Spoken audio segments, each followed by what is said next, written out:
Hello दोस्तों, ऐसा कई दफ़ा हुआ होगा कि जब आपके जेन्युइन सिग्नेचर बैंक ऑफिसर ने एक्सेप्ट करने से मना कर दिए होंगे, या आपके सिग्नेचर को देख करके किसी बैंक में किसी ने बोला होगा, या आपकी चेक पे सिग्नेचर देख के किसी ने बोला होगा कि सर ये सिग्नेचर आपके मैच नहीं कर रहे हैं। जब भी ऐसा होता है तो बहुत ज़्यादा गुस्सा भी आता है, इरिटेशन भी होता है कि यार सिग्नेचर तो मेरे असली हैं और ये फिर भी इसको मान नहीं रहे हैं।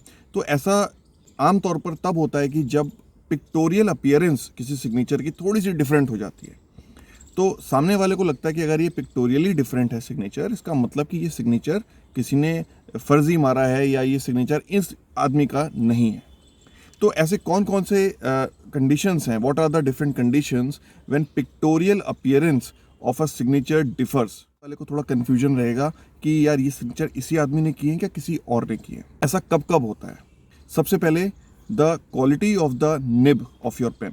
वो पुराना पेन है, या उसमें किसी तरह की कोई रुकावट आ रही है, या उसमें कोई कुछ डिफेक्ट है, हल्की सी निब टूटी हुई है। तो यानी कि जब आपका पेन किसी भी पेपर पे सरफेस पे जब चलता है तो क्या वो स्क्रैच मार्क दे रहा है, क्या डिसजॉइंट स्ट्रोक्स आ रहे हैं उसमें। तो ये डिपेंड करता है कि आपकी क्वालिटी ऑफ द निब कैसी है पेन की। दूसरा जो बड़ा ही कॉमन फैक्टर रहता है वो रहता है इंक ऑफ द पेन। यानी कि जो भी आपके पेन की स्याही है, जो भी आपके पेन की इंक है, चाहे वो जेल पेन हो, चाहे फाउंटेन पेन हो, या किसी और तरह की कोई इंक है, तो उसका फ्लो कैसा है। क्या वो स्मूथ फ्लो है उस पेन का, उस इंक का, या कई दफ़ा क्या होता है क्लाइमेट कंडीशंस ऐसी होती हैं when there are winters around, so जो इंक होती है एक पेन की वो हल्की सी जम जाती है, उतना अच्छा स्मूथली फ्लो नहीं करती है। तो लिखते वक्त पेन कई बार रुकता है, कई दफ़ा इंक बहुत ज़्यादा निकल जाती है, कई कई बार इंक आती नहीं, तो हम पेन को झटकते हैं, पेन को रब करते हैं, तब हल्का सा पेन चलना शुरू होता है। क्वालिटी ऑफ द पेपर, यानी कि जो पेपर है उसकी क्वालिटी कैसी है। क्या वो पेपर ग्लेस पेपर है? अगर वो ग्लेस पेपर होगा तो यानी कि उसमें इंक के डिपॉजिट्स हो जाएंगे, और खुरदुरा सरफेस है पेपर का, या पेपर में आपका पेन चल नहीं रहा है या फिसल रहा है आपका पेन। सो ये कंडीशन भी मैटर करती है।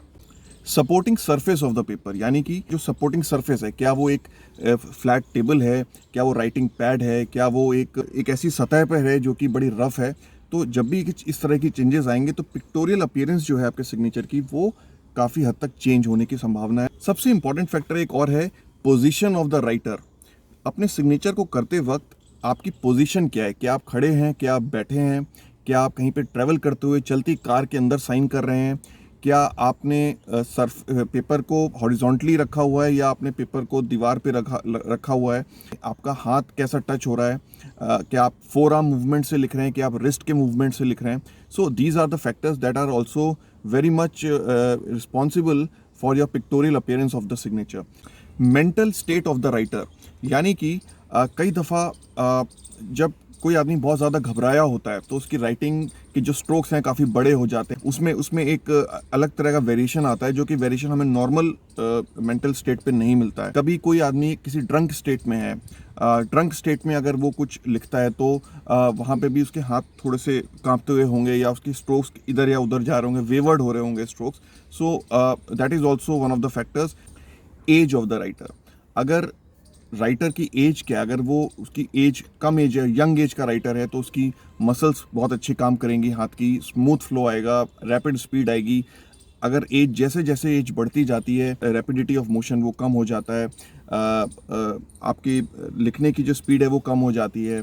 कई दफ़ा आंखों की प्रॉब्लम भी होती है, आई साइट वीक हो जाती है, तो ठीक से आपको दिखाई नहीं देता लिखते वक्त, कई बार आप स्ट्रोक्स गलत बना देते हैं, कई दफ़ा आपके जो हाथ की मसल्स हैं वो वीक होने लगती हैं, पेन पकड़ने का आपका कैपेसिटी है वो रिड्यूस होने लगता है, तो पेन आपके हाथ से छूटने लगता है, और स्ट्रोक्स में वो बात नहीं रह जाती है। तो लेकिन इसका मतलब ये बिल्कुल नहीं है कि वो सिग्नेचर आपके नहीं है। Lastly, occupation of the writer. कई दफ़ा राइटर्स में डिफरेंस ये तब भी आता है कि जब किसी किसी का कोई ऐसा ऑक्यूपेशन है जिसमें लिखने का बिल्कुल भी काम नहीं है, बहुत कम उन्हें लिखने की ज़रूरत पड़ती है, महीने में एक बार कभी कभार कहीं कुछ साइन करना पड़ता है। उस स्टेट में जो सिग्नेचर होते हैं वो थोड़े से रुके हुए होते हैं, क्योंकि उनको हैबिट नहीं है लिखने की। तो उससे क्या होता है कि आपके सिग्नेचर्स के जो स्ट्रोक्स हैं वो वेवर्ड जाएंगे, मात्राएं ऊपर नीचे हो सकती हैं, स्पेलिंग में जो कनेक्टिंग स्ट्रोक्स हैं उनमें थोड़ा सा अनइवननेस हो सकती है, जो कि नज़र भी आएगी आपके सिग्नेचर में। या और जो लोग रेगुलर बेसिस पे लिखते हैं, डेली लिखते हैं, या टीचिंग की लाइन में है, बैंक में कहीं काम करते हैं जहाँ पे डेली लिखना पड़ता है, उनके जो स्ट्रोक्स होते हैं उनको उनके प्रैक्टिस मोड में रहता है, वो प्रैक्टिस में रहते हैं उनके स्ट्रोक्स, और वो डेली बेसिस पे उनकी राइटिंग जो है उसमें एक बहुत अच्छी वेरिएशन आती है, हल्की फुल्की वेरिएशन आती है क्योंकि उनका राइटिंग हैंड है, कहीं पे भी रुकावट नहीं आती है। So these were some of the factors where pictorial appearance of your signature matters a lot. आपका पिक्टोरियल अपीयरेंस जो सिग्नेचर का है वो चेंज हो सकता है, लेकिन इसका मतलब ये बिल्कुल भी नहीं है कि वो फोर्स्ड सिग्नेचर है या वो किसी ने जाली सिग्नेचर्स बनाए हैं। सो उम्मीद करता हूँ फ्रेंड्स आपको ये समझ में आया होगा कि पिक्टोरियल अपीयरेंस चेंज कब कब होती है और क्या क्या फैक्टर्स रिस्पॉन्सिबल हैं किसी भी राइटिंग के फ्लो को आगे पीछे करने में। Will come back with another video very shortly. Till then bye.